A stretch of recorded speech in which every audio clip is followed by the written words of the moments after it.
I would like you to imagine waking up tomorrow morning and discovering that every AI system, all those LLMs that you are familiar with, has disappeared. No ChatGPT, no Gemini, no Claude, no co-pilots, no AI recommendations on YouTube, on Netflix, no AI in Google Maps. How different would your day be? That's a big question. But 5 years ago, most people would have said not much. But today, many of us will struggle to get by, by the day. That's how quickly AI has become part of our lives. But here is the interesting part.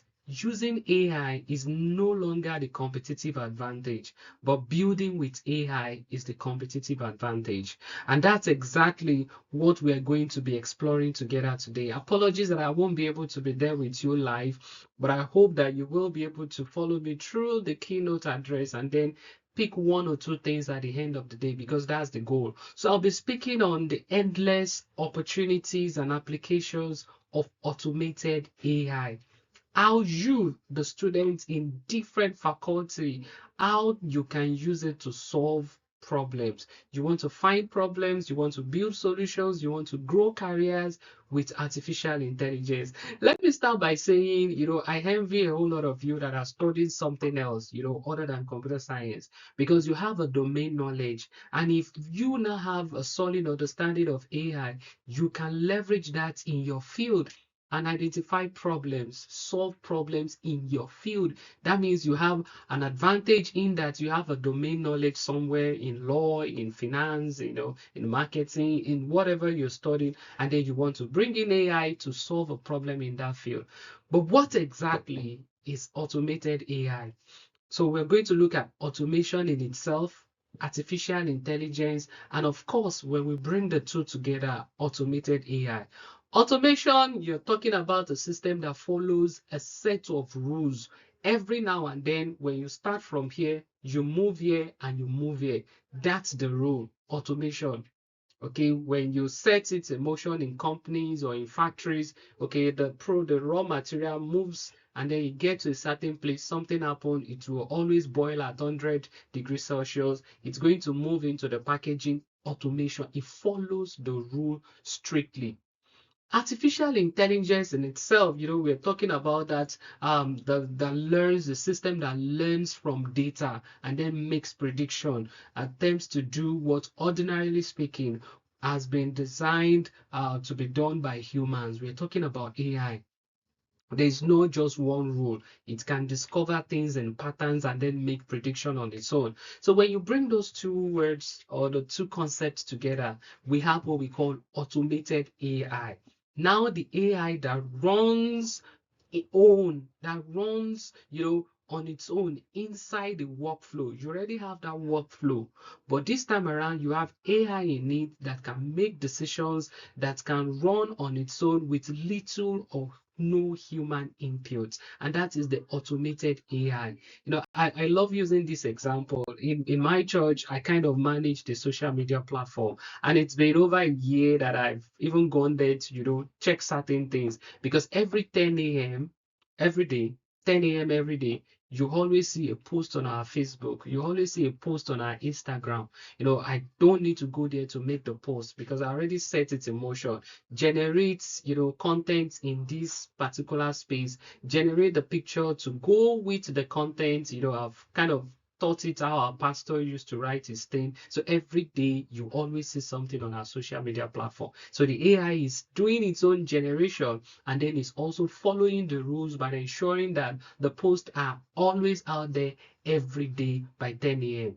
But if you're talking about automated AI and you're looking at, oh, what's this? What are they talking about? This is not something that is new entirely, right? You already have your WhatsApp. On WhatsApp, a lot of companies have set up, automation on WhatsApp. You say hello, is responding to you, not just the usual predetermined messages, right? It's able to have conversation with you and guide you accordingly. You are on Google Maps, it's predicting where the traffic is, predicting maybe you should take a certain route. It's not just telling you from Ikoyi to, Bagada, just straightforward. It's also looking around, looking out for you, ensuring that He's able to suggest the best, shortcuts that you can get and then bypass traffic, or you don't want to walk on the main road, you want to go through the street. All these are there on Google Map. Or you get fraud alerts, from your bank when somebody is trying to log into your account. You have the autocorrect on your phone, you're typing and it's correcting whatever you're typing. Or you're on Netflix, you are on Spotify, you finished one movie, it's already recommending another movie for you. You finished one song on Spotify, it's already recommending a song with similar flow, similar tempo, similar, all those things, beat per minute and what have you. So you are already using automated AI. Maybe just that you've not really figured out that this is what you're using, or you are not the one building and deciding how the automation will flow. But why this matters right now is because a lot of jobs, according to World Economic Forum, you see about 170 million jobs that has to do with technology, AI, within the next few years by 2030. And then 39% of, core skill workers today is expected to change by 2030 with this automation, with agentics, AI, people are building agent, building workflow, a whole lot of things is happening. So how can you better position yourself so that in your field you remains an asset? And AI and big data is number one on the list of the fastest growing skills employer want to see in their potential, employees. So that's why I said when I started, you with your own path together with AI, you'll be a force. You'll be a force. AI, yes, it will take some people's job, but if you know how to leverage AI in your own field, you become an asset, and it will be difficult for AI to come and take your job, because your job is not just to do stuff. Your job is to, use your own experience to look at issues and make certain decisions. So you are not on the wrong path by studying whatever you're studying. And automated AI can be adopted and used in different fields. Talk about in healthcare and agriculture. Maybe you have somebody that, founded a company that analyzes a baby's cry to detect whether the child has any form of, disability and all that. You have AI that reads X-ray and also scans and help radiology spot tuberculosis and, other cancerous tissues faster than anybody else. So you've got chatbot that can handle parent or patient triage. I'm talking about patient that you've got chatbot that you can chat with and then help you with certain responses. That is being done in healthcare. In agriculture, too, people are flying drones here and there, to help you drop seeds, to help you drop water. The drones knows when to go and whatever to do. You're monitoring your crop, you're monitoring the health of the crop. It's helping you to identify, bad apples from good apples and all those things. You can now take your mobile phone and take a snapshot of leaves, and then it tells you whether that leaf has, any form of diseases and what have you, or the AI can forecast to the weather and tell the farmers and say, this is where you can actually plant plants. So these are ways that people are already leveraging, artificial intelligence, automation in agriculture, in healthcare, in finance and business operations. You have all those, fintech companies are leveraging it to help you do calculation of credit score, your loan score, or whether this person is, should be given loan, whether this person is likely going to run away or going to pay. They do all those, fraud detection, the robo advisor that will look at your income, look at your bank statement and tell you, oh, this is how you should, better plan for next month. Business operations, a lot of companies are turning their customer care services, they are beefing it up or just augmenting it with AI chatbot. So whether a staff is there or not, potential customers or clients will have something they can always relate with and chat with.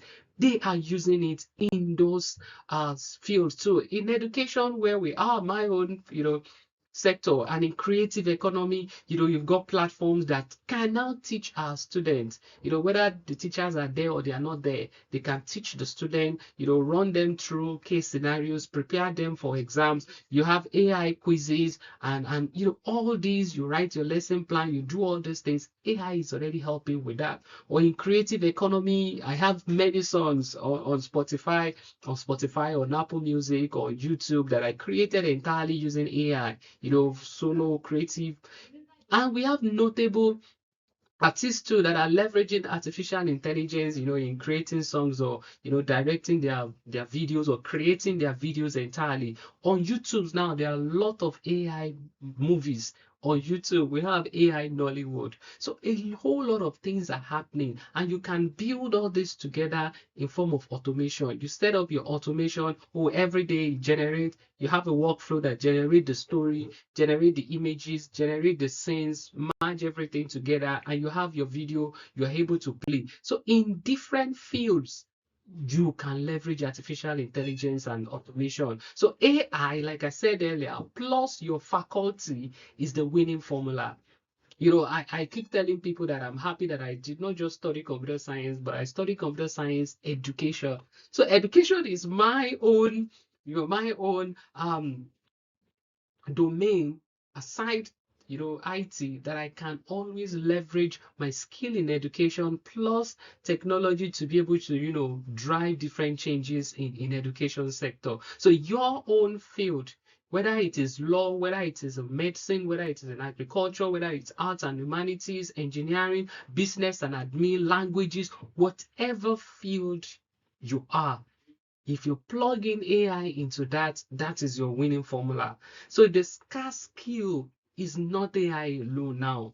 It is the deep knowledge of a field combined with the ability to apply AI inside. So this, summit is important for you to begin to x-ray your field and then begin to say, oh, how do I plug in AI into whatever I am studying? How can I leverage it in my field? What problem or what are the repetitive tasks there that I can set up automation for in my field? Maybe in law, you want AI to help you review contracts and find case laws in seconds. You want to really win, and you've got lots of constitutions from different things, past cases that you want to digest and draw out things there. This AI can help in your field. Last week I was at a summit in Lagos. We also had a training for a group of lawyers, a law firm, all their staff there on how they can plug in AI. So this is what people are doing, and that is why this summit is important to reiterate again that don't throw away whatever you're studying. Just begin to think of problem you want to solve. So how can you spot a problem worth solving in your field? Okay, you walk through your day, your campus, your community, there are a lot of opportunities around you. So number one, you want to look at it. What is repetitive? Is it repetitive? Is it something that you do the same way every now and then? For example, a teacher that writes notes every week, or a business guy that you create analysis, you do analysis of the data you get every Friday. Is something repetitive, the same task is done again and again. So I've given examples. Look for, that's one thing. Is it repetitive? Does it follow a particular pattern? That thing that is repetitive, does it follow a pattern? The same pattern every time? When decisions rely on rules or past examples, maybe you're sorting applications, you're grading, you are routing complaints, does it follow a particular pattern? That's the second one. The third one, is there data involved? Are you working with data? And I'm talking about in form of text, in form of images, in form of numbers, in form of voice call, received medical records, farm photos, chat logs. Are there data involved that you want to work with? That's number three. And number four, does it waste human time? Do you believe that this is not something that you should be, using all your creativity and your entire being on? Does it waste time? Skilled people spend hours on small things, data entry, just margin of sheets every Friday. If you are able to look at these 4 steps, score 4 out of 4, you have found a project, a product, and a business. So begin to adopt this and look for that problem. When you identify it, then you go to the next step. And the next step will now be, how do I solve this problem? And the good thing about AI that is now a leveler is that you don't need to be a programmer to start. Okay, you do need to be a programmer to start. You've got your AI tools out there, Claude, Gemini, ChatGPT, your Codex inside OpenAI's ChatGPT. You've got Kimi, you've got all these tools are there that you can now use for research, for writing, for analysis, for planning, for even building the application itself. So you have these tools that you just need to talk to them, plan whatever you're doing. And you also have what we call no code automation tools like Zapier, like Anything, like Microsoft Power Automate. Of course, now you use Microsoft Copilot too to build agents. So you can use all these tools, and we call them no code because you're not writing Python, you're not writing, all these languages. It's just you drag them there, you understand the workflow, and you are plugging everything together to build that big workflow that will do the job. And also, AI is inside the apps that you're familiar with already. You're thinking of creating flyers for your business or your for campus project and what have you. Canva that you're familiar with as Canva AI that you can use. There is Copilot, there is Claude for Excel, there is Copilot for Microsoft Word, there is Gamma for building slides, there is Notebook LM for building slides, for building podcasts, for building videos, for doing reports, for creating tables. You already have these tools, AI inside those tools that you're familiar with. And the final one that I put there, already hinted it earlier on, is vibe coding. Vibe coding is where you're writing code, right? But you're not the one literally writing it. You're prompting Claude Code, for example, or Codex or Gemini and inside Anti-Gravity or any of these tools, Cursor. You're using the Replit, you're using them to create applications and you're just talking to them. I did something recently. I vibe coded a mobile app that I use on my phone now. I think two. One we use for a kind of quiz that we do on the streets. Vibe coded it from the beginning to the end. It will generate questions on the fly, score the question, for like something similar to wants to be a millionaire, but on the streets now. Vibe coded it.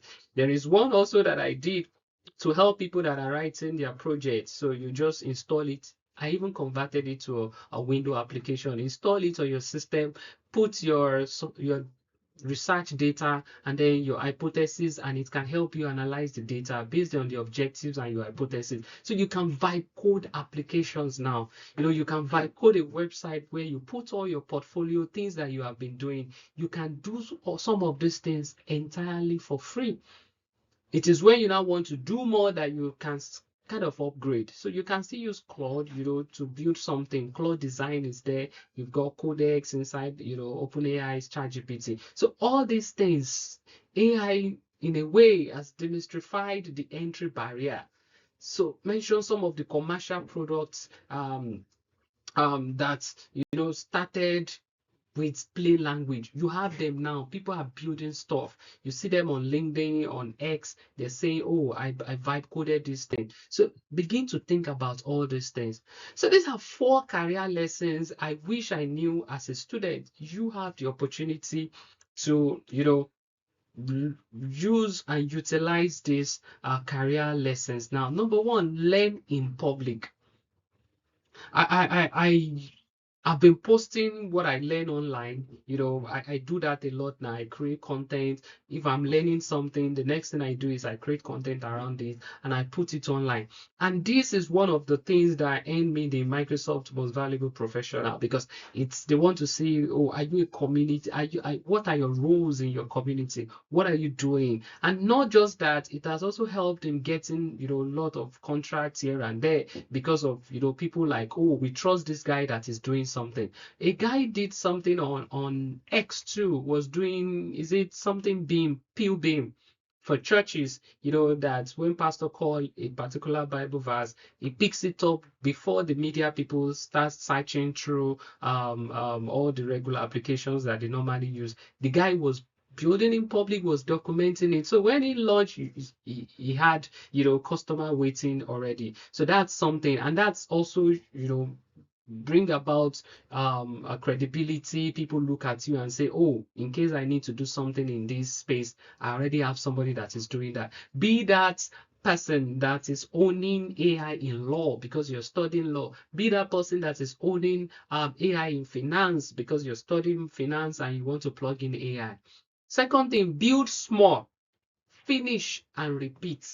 Just look for one small project. We already talked about how you can identify problems. Pick a problem, build the solution, build small, finish it up, repeat the cycle again, do something, and document all these things. Then teach what you learn. Teaching a concept to someone else is the fastest way to master it.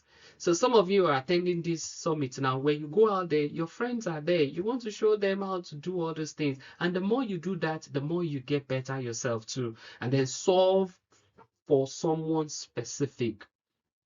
Do not build for everyone. Like I said, identify your problem and then solve for that person. And that's how you begin to grow. But all these things that we are talking about, we've got to emphasize that we must learn to use AI responsibly. Okay, verify before you trust. Whatever AI must have given you, do your job to verify, because AI hallucinates and you don't want to just, pack something that is not true in whatever you are pushing out there. So AI can state wrong things confidently. Always, fact check. Then own your work. You want to use AI to draft, to improve, or whatever, but you must be the one to make the final decision. Go through everything before you now say, oh, this is what I'm going to submit. Then protect your data and then privacy. Look at some of these tools. There are places where you need to turn on and turn off all those data privacy stuff there, and be mindful of what you push there. If there's something that you don't want out there, you may reconsider posting it inside your LLMs. And watch out for bias. AI has biases. What do I mean by bias? If you go on any of those large language models or even Google now and say a picture of a doctor, you're likely going to get a certain image. If you say a picture of an homeless person, you're likely going to get a message. And some people will be building, and when AI is the one determining whether somebody should get a loan, if they've introduced bias in there and say if the person is black or if the person is white or if the person is Yoruba or Igbo or Hausa, such a person should be, filtered out. They must have put that in their model. So beware of bias too. Trustworthy AI use is itself a career advantage. So don't just use AI, use it responsibly. And as I begin to round up, this is a 30-day startup plan for you that you can just run through. Don't worry, you'll get this presentation. I'll send it across. So week one, you want to get fluent. Pick one of the tools. That's one mistake people make. They want to learn ChatGPT, Claude, Gemini all at once. Pick one tool, continue to use it and use it and use it till you get so much comfortable with it before you say you want to start jumping on other. Week two, you want to automate one thing. Choose one repetitive task in your life and automate it. Week three, solve for someone else. You've done it for yourself. You want to look at your friend or look at somebody around you and say, oh, I want to help you, come up with automation to solve this. And then share it publicly. Whatever you have done, I'm not saying your secret, your trade secret in code, but you just want to talk about what you've done. Oh, I did this yesterday. If you don't have LinkedIn account at the moment, that's something that you should be able to create, after this summit. And in summary, if you remember only 4 things, all through this my keynote address. Number one, automated AI is already part of your life. Okay, then every faculty has AI opportunities. Even Yoruba has AI opportunities, and your domain knowledge, I keep using that word, domain knowledge plus your AI skill is a combination employers and marketers reward. 3, you can start today with free tools. Don't say, oh, I don't have enough money. It's just my Alawi that I have. I don't want to subscribe to Claude for $20. Start with a free plan. Yes, you will need to wait after a while before you continue, but you can still learn with the free tools. And then consistency compounds. Learn daily, build small, do it again, share publicly, repeat the cycle. Don't just learn today and by tomorrow you say you are tired. No, you continue to learn. Okay, I wish you Lagos the best, and then Good luck.